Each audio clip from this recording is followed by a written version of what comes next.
Hey, I wanted to share something very quickly with you about the whole food freedom and specifically for people who are transitioning to OMAD, one meal a day. So I mainly like drink liquids all day long and I snack with my daughter at the end of the day most days, not every day, but most days. And so a few days ago, I was having something to snack on at the end of the day. And then my daughter fell asleep and I thought, oh, she's falling asleep. It was like late during the day, like 6 p.m. And I thought, oh, if she's asleep, then I'm going to have meditation at the same time, like kind of meditation where I can't go too deep because I know she's going to wake up. So I have to like still be aware and like not go too deep. Okay, anyway, so I go for my meditation while she's sleeping. And I realized because I had some food like I was snacking before, something solid after I had a whole day of only liquids. And I think that they didn't even have much, like I think coconut water. No smoothies or anything like that.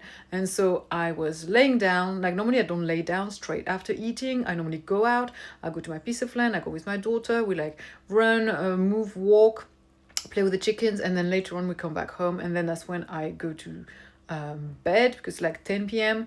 and that means I've had enough. Like I've had physical activity before going to bed. Like this time I didn't do this because obviously I didn't know my daughter will have a nap. Normally she doesn't sleep during the day, but this day she was knackered, so and it was too late to wake her up. So exceptionally, I lay down. And do you know what happened?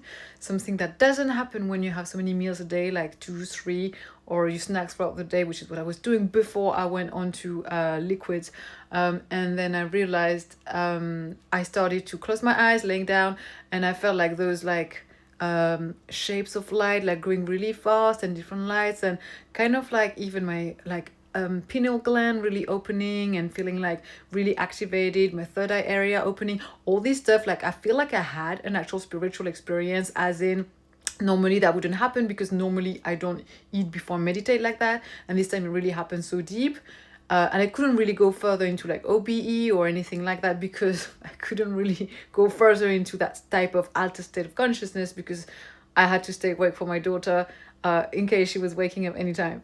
But I realized, gosh, you guys, realize when I felt like maybe that was the reason people ate food in the first place. The reason they started eating food is because food felt like a plant medicine, kind of like a spiritual awakening experience.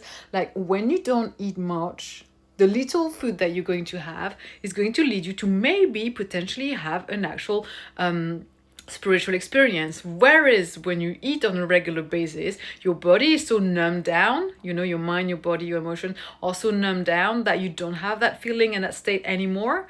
Think about it. It's like drinking. People who drink alcohol and go past the limit of like feeling they no longer have a high. So it's like the beginning you have a high and then you do not have that anymore because you drink so much. I've never been in that state. I'm giving an example I've never actually had, but or what else could I give? It's same with everything, like even sex. When you have like so much, it doesn't feel so good anymore. But when you reduce to like maybe once a month, then it feels wow. So it's the same for everything, but especially with food because we do it every single day, 7 times a day. But when you stop doing it so many times, you realize, wow, you understand why people started eating in the first place, and you can kind of realize that actually going through the stage of taking time to reduce it makes you go backwards and reverse engineer the process of the whole why we started eating potentially, because it leads to actually like plant medicine, opening your channels and seeing things differently, having some literally a spiritual experience. So my point is, if you do go through OMAD or you want to transition to OMAD, realize that your 1 meal a day at the end of the day is going to be challenging because number one, you don't feel hungry anymore when you are at that stage of having 1 meal a day and the whole day you don't eat. And number two, when you start not feeling hungry anymore, you have no like boundaries on when to stop eating. And the idea is when you start eating that 1 meal at the end of the day, you will realize you start having like a high, like you start feeling like, wow, again, that awakening experience. And that is going to last about a few minutes, maybe 20. By the time your brain picks up that you are actually eating, it takes about 20 minutes. After those 20, 30 minutes, let's say, for the experience to kick in, then eventually you won't feel that awakening experience anymore. You will feel like, start off like feeling a bit numbed, like too much.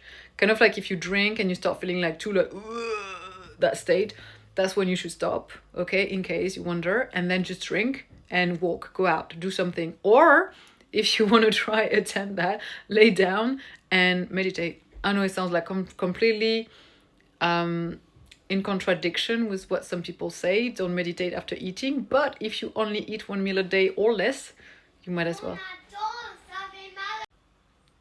Okay, I just wanted to share this, and again, don't rush the stages of reducing the food, because that stage, when you reduce to 1 meal a day, is going to lead you to something amazing, that you will understand yourself and life more, and you will even evolve in that phase where food becomes medicine. Food becomes medicine. Food becomes a tool to awaken. Food becomes a way to understand people more, and to understand the whole maybe shift of humanity into eating, being hooked on the food so much, while you are unhooking yourself through a meaningful process of shedding the layers of understanding and going deeper into yourself. If you rush that process, you're going to miss a very important step in your own awakening experience. Okay, catch up later. Bye now. Join Ellie Tom's calls if you want every day. It's non-stop like gems. And tomorrow I'm hoping we can do some kind of a challenge, like answering both. I would answer questions and I would answer points about food freedom, energy, diversity, not sure how you say in English, children, and so many things on the process, feminine and masculine energy, and then Ellie Tom can answer the same questions and same list of elements, and we can then compare and see what we both have to say, because, you know, he's a man, I'm a woman, he's obviously more advanced on the path of food freedom, but also I'm taking my time, so there's things I can share with you that he might have forgotten or share with different perspective. I have a 5-year-old. He hasn't got any kids anymore. I mean, his kid is grown, so he's in his 20s. So it's nice to have different perspectives based on the life that you have. And I feel like doing this like a little challenge could give some form of clarity and different angles of action that are worth noticing and paying attention to. Okay, catch up on the next call. Bye now.